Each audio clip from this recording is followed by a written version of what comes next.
Hey everyone, and welcome back to another Jupiter's Extras cybersecurity special. It's your ever-friendly Elo Punk here. As it is our tradition, we're joined by a special guest. Special guest, would you mind introducing yourself and telling us a little bit about you? Hi, my name is Danny Akatsuki. Some people know me as Rando. I'm at the Akatsuki on Twitter. And I am a cybersecurity, I guess, professional by this point. I've been doing it long enough. Career blue teamer, career threat hunter. I've worked for companies like Mandiant and GE Capital and Squirrel and AWS and all kinds of stuff that's supposed to look impressive on a resume. Danny, you wear a ton of hats. I can't even keep up with everything that you do. So would you clue us into a little bit of what you do for the community? Oh, that makes two of us because I can't keep track of it either. My favorite thing about this is, yes, I do it for a living and time I make my paycheck and security and blah, blah, blah, blah, blah. The reason I keep doing it is because we have such a robust and interesting and exciting hacker community, security community. So I do this is the stuff I do when I'm not on the clock being paid for things. I love nothing more than teaching, bringing people together. So I created my own local DEF CON group here in Pennsylvania in Lehigh Valley, DEF CON 610. I've created multiple Slack rooms. One started out as just me and three of my idiot friends talking about threat hunting and has since come to be like 300 plus people, where some people way smarter that I don't know why they're slumming hanging out in my room, but whatever brings people together. Podcasting, streaming. I have my own stream on Twitch, just doing interviews. My favorite thing I ever did was I went to go talk to 3 classes of middle schoolers about cybersecurity careers. I was there for like 4 hours and I talked to a bunch of kids about what cybersecurity is. I love that stuff. So yeah, my whiteboard in front of me or just off to the left of me dictates on all the things that I'm currently not current on and things that need to move ahead. So yeah, I try to keep busy but it's just fun. Like new things come up all the time, like talking to you. So with all the different hats that you wear and all the different things that you have done, what's been your favorite? Like the one that you think I could do this forever? Oh man. It's kind of something that encapsulates over everything that I do. And it's community building. It's getting a whole bunch of people together into one spot to share ideas and to teach each other and just to hang out and learn. So that's been what I've done with my DEF CON group here locally in Pennsylvania in Easton, DEF CON 610. I run another Slack room that was it started out as just 3 of my idiot friends and talking about threat hunting and stuff. And now it's, 300 plus people. The last time I did at everyone in Slack, it said, "Are you sure you want to send this to 350 people in 13 different time zones?" I'm like, well, yes, I do. So that's hands down my favorite. I love to write and I love to speak. So if I'm going to say something, it's going to be being able to communicate in whatever form that is. So communication is definitely my favorite part of all this because I'm an ex-radio guy and I just love being able to teach and things like that. So is that how you became involved in PancakeSCon? God, PancakeSCon was awesome. I was literally in my kitchen, as most of us are right now, almost exclusively in my kitchen, as my plus 10 pounds will tell you. And I was making lunch and I was just scrolling. I was making mac and cheese. And I saw the thing come up and that was the quickest I've ever written an abstract or come up with an idea ever. And I was like, I don't know, maybe it's the algorithm saying, you might like this. I submitted right there. My mac and cheese wasn't even done. The noodles weren't even done yet. And I came up with that. So yeah, I tend to think I have a pretty good network and I've kind of curated a really good follow list on Twitter. So I see the coolest stuff and it was very advantageous at that point for PancakeSCon. So those people that might not follow us on Twitter or might not be in the same circle, can you tell us a little bit about what PancakeSCon was? So PancakeSCon was one of the first virtual cons that we're now having because of the virus and nobody can go anywhere and all of the on-site cons are getting canceled. So Leslie Carhart at Hacks for Pancakes, she is one of the shining beacons of light that we have in the industry. And she decided in the footsteps of things like Counter Hack Guys doing KringleCon every year during Christmas, which is virtual now. Black Hills Information Security, John Strand, made Way West Hack and Fest virtual recently. It was supposed to be in San Diego. So she said, I'm going to do one. She spun it up in literally 4 days, I think. Wow. So it was a virtual con as opposed to everybody going somewhere. And she spun it up and made 2 tracks. And, tracks are different feeds you can go and see different talks. And yeah, my thing got accepted. And I don't think I wrote the slides until the day before. No, it was literally the night before. It was a Saturday, and I did an all DEF CON Goon Zoom. And while they were all jabbering, I made my slides. I think that's something we all do, but we're not supposed to admit it, right? We're supposed to be like, we prepared weeks before this event. Anybody who says that, I know they're lying, or there's somebody I'm probably not going to be friends with because they won't like how I do things. If I'm not changing a slide or two as I'm at the podium, like it's something has gone awry. That's true. I'm too confident. I'm overconfident, and it's going to fail. I think I've changed the slide on the fly when I'm up there and I'm talking. I'm like, wait, no, this isn't right. Hold on. Yeah, right. No. This shouldn't say this. Or there's inevitably going to be a slide that I say that was like 7 versions ago. I have the wrong version of my slides. Oh well, YOLO. Let's do this thing anyway. The concept of your talk was pretty much hunt and tell from the viewpoint of a blue team, correct? Correct. How did you decide that that's what you wanted to present on? I mean, are you normally kind of blue team mindset, or do you just kind of skirt both topics and teach on both ends? Actually, for the entirety of my security career, I've been in one aspect or another blue team on specifically the threat hunting end, which we'll explain, I'm sure, in just a few minutes. I started at Mandiant on their product team for, I think it's called Helix now, but it used to be called their threat analytics platform. And I was part of the team that was monitoring clients and doing some hunting for them. And I just happened to start working for one of the most brilliant blue teamers, defensive minds in the industry, David Bianco. And after that, just kind of steamrolled. I got another job at GE. And from there, I went back to Mandiant. Those are the roles that I kept falling into. And fast forward 8 years later, that's all I've done. I've thought about going offensive, and I've, for offensive red team, get to break stuff. And yet I'm good at this. I know this stuff. I've put in time with this. So yeah, that's what I've been doing forever. And now I'm into more of like the management end of things, still technical, helping clients. Like, we have your product. What can we do with it? Come, children, let me show you. So yeah, that's just what I've done. Maybe someday I'll give up the ghost and do something else. But for right now, it's what works. I've kind of alluded to this question, and I think you kind of hinted at as well. So let's break the ice with the question I know that you hate getting, and that is, what exactly is threat hunting? How dare you? I quit. No, I definitely sell the sizzle on that one a little more than I actually do hate.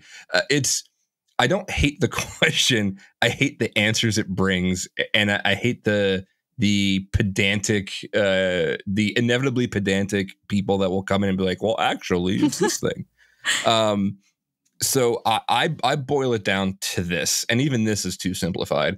It's finding ways for evil to do evil things on your network, right? But it encompasses so much more than that. Some people will be like, oh, it's only really hunting if you're on the endpoint, right? If you're looking at memory dumps and PCAT and that kind of thing. If something bad was going to happen in my environment, how would it happen, right? How would they come at me? Where are our weaknesses? And that can then expand to hunting is just getting to know your network, right? Like saying, hey, I didn't know we had this VLAN open for everybody to be on. Or why is that developer workstation talking to the internet? And then figuring out from there, what are the important things that my business needs to run, right? What am I supporting? If this thing got popped, if this thing got stolen, if this thing got compromised, what's the damage, right? What are we trying to protect? Okay, I'm trying to protect X thing. It's a SQL server, whatever. It's a database. Cool. How are databases being attacked nowadays? Like, then you look at breach report, and there's a whole rabbit hole. But if I could boil it down, it's finding ways for evil to do evil things.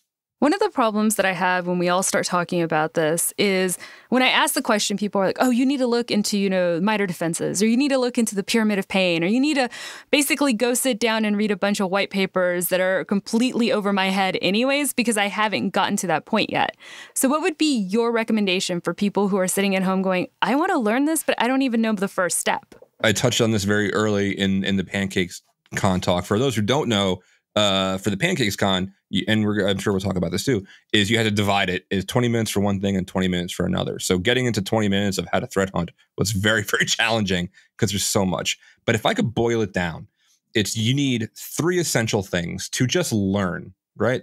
I'm speaking to the people like we just that want to learn it. Even if you're well-versed in other areas of security, but you don't know anything about this, you need data, you need somewhere to put it, and somehow to look at it, analyze it. So you need those 3 things: data, somewhere to put it, and some way to look at it. And so how do you do that if your job is like, I don't know, compliance or something, or not even related, and you have to do it at home and learn it?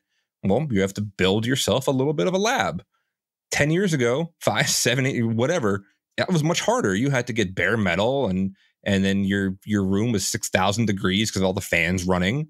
But today, it's much easier. You can go somewhere like, VMware Fusion, whatever, and you can build your own virtual environments, spin up, and you can get ISOs. You can get images of systems from Microsoft for free for testing. Linux is free. Set up a Linux file server in this environment, set up the networking, and set up a Windows domain controller and some workstations, and you can do all of these wonderful, wonderful things in a virtual environment. Cool. I have my environment. Let's generate some data, right? There's all types of frameworks out there that will automatically generate data for you in these environments. They'll make it chatty. So now you have data. Cool. Data's flying around. You got yourself a little network. That's cool. Like, hey, this thing is working. And now maybe install like a pfSense firewall in there. There's images for that you can put on there. Now you have some infrastructure. And again, maybe even that for the person that is bare bones, knows nothing. What does an environment look like? Google's your friend, man. Get 5, 10 workstations, get a couple of servers, get a couple of firewalls going. All things you can find images for. Build your lab up. Cool data flying around. What am I going to do with it? Start getting those logs forwarded somewhere. Where am I going to forward them to? Got to have some place to put them. If you're a little small environment, Splunk Free Edition, up to 500 gigs. 500 gigs, I think, is free. Use that. Cool. Now, how am I going to analyze this? Well, let's take a step back real quick because some people might be really, really new, and you're touching base on a lot of the things that we've been trying to focus on, and that's mastering the basics. So if you come in and you're like, you know what, I'm transitioning from, we talked to somebody who was a cook before, and we talked about to stay-at-home moms, and they're just interested because of all that they've read. You talked about setting up your infrastructure. Well, one of the things you might want to learn about is the hardware and the cloud, and take this in smaller bites. Don't try to do everything you just said, but master one basic before you move on to the next one. Is that something you'd agree with? Oh, God, yes. Now, for scale, to put this in perspective, everything I just said might take you months to do. This stuff does take time, little bites. I swear, it's 8 years in, and I'm still just learning, like, oh, this thing does this, or this flows this way, or, oh no, things like my IDS, it works a certain way. I'm always learning new things. So time investment, yes. You might not even know how to install an image on a VMware. So there's a learning curve to learn VMware right there. I could break all these steps down and it would be a 300-page document, and it would take you a while. It takes patience. Not all of it plays well. Like sometimes you got to troubleshoot. So there's more time investment. For those individuals who are thinking, oh, they can't see the forest for the trees because there's just so many that they have to conquer, how would you recommend that they keep kind of everything in the mindset? Like everything that I am learning is leading me to the goal of being a threat hunter, of being blue team. My first reaction to that question, and it might not be the way that you intended it, but I'm going to say, in order to keep track of all these things and keep your eye on the prize and keep it building, you need somewhere to put notes. If you're not taking notes, maybe you're better than I am and you have a magic memory. Like, that's cool. I don't have it. If you install nothing else, the first thing you need to install is Microsoft OneNote. OneNote. I'm not talking about servers. I'm not talking about labs. Get something to put your notes. You can use Evernote, whatever. I have an actual relationship with the OneNote team on Twitter. I tweet at them all the time. Just little love notes, just saying I love you and thank you. And I've used it forever. If I've been in security for 8 years, I've attempted to get into it for 10. So those first 2 years, OneNote. And then once you get into OneNote, name your pages of like, here are my computers and here are my questions. If I can boil this down to one thing, it is asking questions. It is, if I did this thing, then what follows? To your other point of your question, there is no end. There's a great graphic made by David Bianco when he was at Squirrel of the threat hunting loop. It is an iterative closed loop process, and it goes over and over and over again. You ask a question, you gather data, your resources. I don't have the loop right in front of me. I should have it memorized. And then from there, you can find those bits of evil, right? And then once you find that evil in your data, you make analytics to find it easier next time so you can do other things. It's the same way with learning. It is an iterative closed loop, and there is no end to it. But your ultimate goal is to find the stuff that nobody found before. One of my favorite parts of your talk was actually when you were wrapping up and you were talking about the importance of not just keeping those notes, not just keeping on to your learning, but giving back and helping others with what you've learned. And I know one thing that I've done in approaching getting into InfoSec or really getting into anything is just picking a topic and going, I really want to learn, about DNS attacks. All right, well, I'm just going to write a talk on it and I'll research it as I'm learning it. Have you found that, you get a bit more confidence going out and teaching in your own skills? Or have you found that maybe, like some people tell me, it's just made me realize how much I don't know? Both. But for the people that are saying figuring out how much they don't know as a negative, that's completely the wrong way to look at it. I love figuring out how much I don't know. Spoiler alert, you'll never know how much you don't know until you've learned it. Wrap your head around that one. This is a cool story that I always liken it to. I studied Kung Fu for years, 5 or 6 years. And we had a weekend camp one time. We got a camp out here in Pennsylvania, out in Hershey. And my teacher and all the students, we camped out for 2 or 3 days.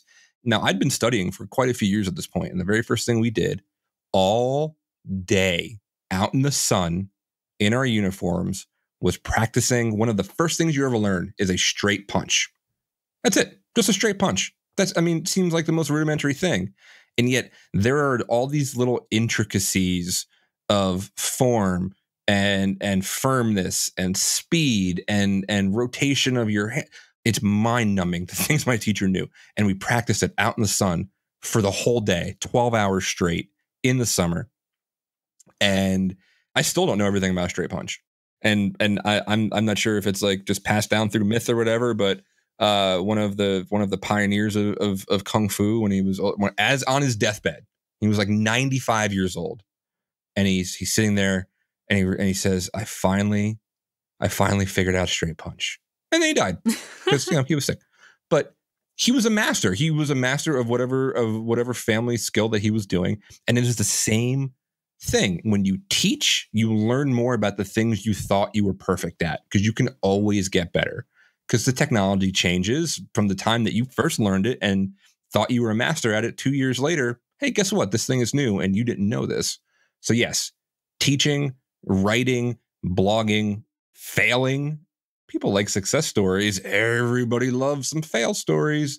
And I don't think we have enough of those. I know that we started out this conversation kind of focusing on, your blue team talk, but everything that we've talked about just seems to me that it can be applied across any part of tech or just anything that you're trying to learn. Yes, 100%. I understand that it depends on people's learning style, but the biggest problem for me is hands-on versus book training. I know a lot of people who spend a lot of time delving into books and delving into white papers. They sound amazing, but when it gets to the actual practical end of it, especially when we're interviewing, they seem completely clueless. And so how do you balance that? How do you recommend that people tackle it when they need to be able to talk about it in the interview, but they actually have to be able to do the job? It is easy to regurgitate written information I say easy, but people can ask me about the OSI model and I'll still screw it up right now. Again, that comes back to that practical application of building your own labs. I didn't mention it before, but I'm going to mention it now.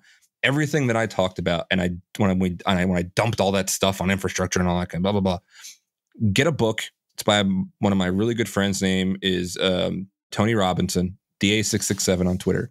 He made a book called Building Virtual Labs, because that marries those two concepts of reading what somebody else has written, taking those kinds of things like white papers and things, but then applying it practically, right? He says, I'm going to teach you all this stuff. You can read all this stuff, but now go and do this on your own, because I swear to God, when you get into this, and say somebody who's listening to this gets to be a consultant, right? And you're going to see 100 different companies and 100 different setups. And guess what? Everything you thought you were good at is going to go right out the window because they've got something configured the complete wrong way.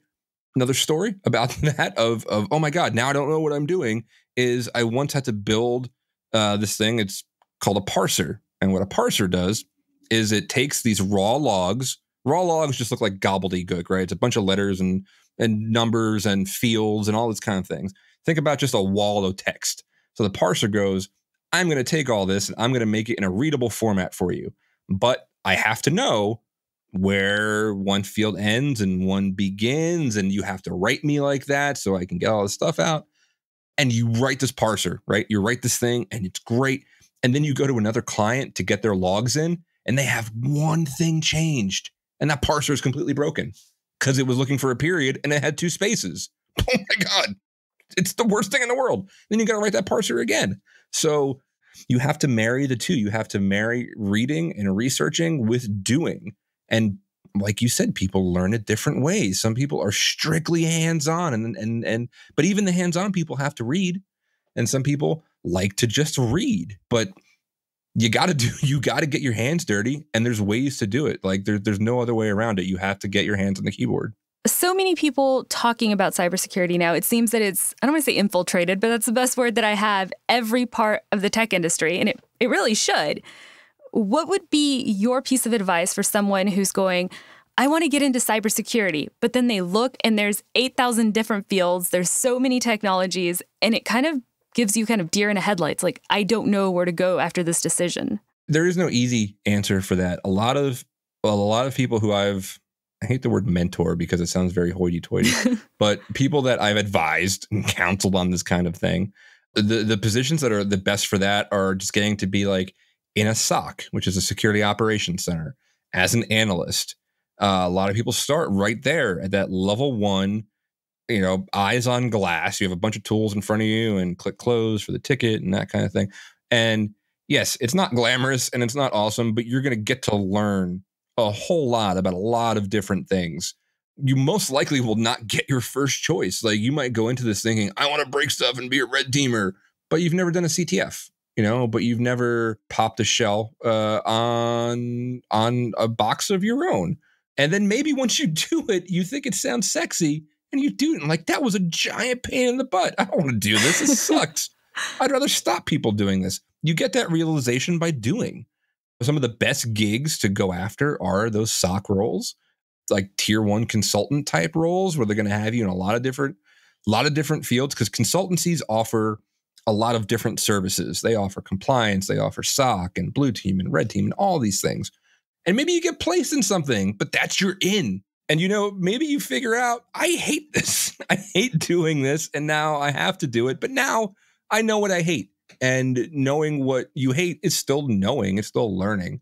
So yeah, it's really hard to get into your choice of thing when you're new. Sometimes you got to kind of take what you can get and learn along from there. One important thing I'd like to note with that is just because you took what you can get doesn't mean you have to stay there. I think a lot of people start thinking, well, they gave me my first opportunity. I owe it to this company too. And they get stuck even though they want to progress further. I have very strong feelings on this. One of the best pieces of advice I ever got came secondhand. He was one of my best friends. His name is Chris Sandalo. And he got it from another one of his good friends, which is also a giant in the industry. His name is Chris Rolfe. Said, you are your own brand. You are your own brand was the verbatim. Now I'm pontificating. Your situation is only beneficial as long as both parties are benefiting from it. You owe a company, you owe a logo, nothing. Now, if you're on a good team, great management, great leadership, great team members, even still, at a certain point, when that relationship no longer becomes beneficial, it's just business. It's not personal. You owe them nothing. They paid you. You gave them a service. Transaction complete. That's fine. And then go and do your next thing. Now, if you're constantly jumping jobs every 2 months and you have 75 of them on your resume, okay, we should probably talk. But, some places, maybe 2 years is your jump point. And that happens. That happens all the time. I happen to have picked gigs that like to lay people off. Yeah, such is life. And that's fine. I can explain it. But yeah, you are your own brand. Your current job is your current long-term client. And that relationship is beneficial until it's not. And don't feel bad about it. You got what you need and now you have to move on. So I really, really caution against drinking Kool-Aid. And you know why? Because I drank a lot.